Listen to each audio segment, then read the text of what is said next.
Hi, and welcome back to this video in the Motivators and Values video series. Today what we're going to talk about is the mainstream of the population.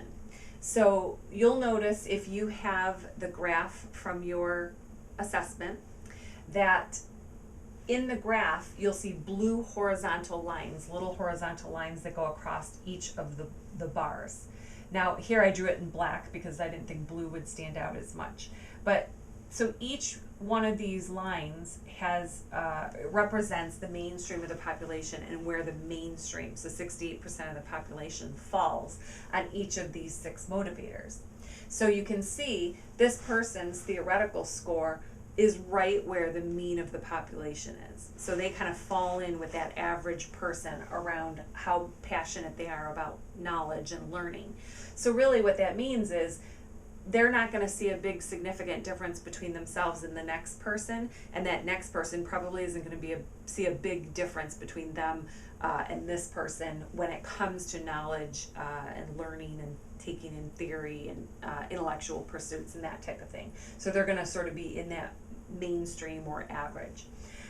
Now in this example, for example, the high utilitarian score, that's quite a bit higher than the mainstream of the population. So other people are going to notice that about this person. They're going to say, wow, this person's really driven for ROI. They always want to get a return. They're always looking out for where they spend their time and their resources. So other people will notice it. But this person will also notice that the average people around them are not as driven for ROI. So that could be a source of frustration for this person. Like, they're very time conscious, they want to get things done, they're trying to do things as fast as possible, and everybody else seems to be slower moving around them or not as concerned with getting the return. So when you're above or significantly below the mainstream, it's something that's going to be noticeable to you and to others. So for example, on this one, the social mainstream is right there.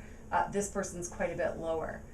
So the average person is going to tend to be more generous and giving of their time and talent to others than this person's going to be.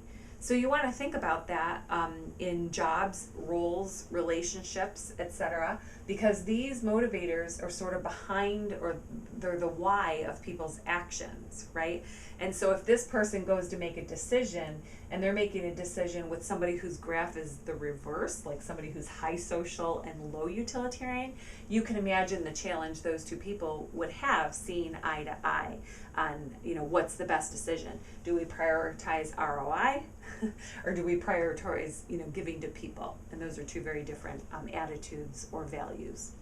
So let us know if you have any questions on that, on your graph or the mainstream of any of these by emailing us at info@discwizardonline.com.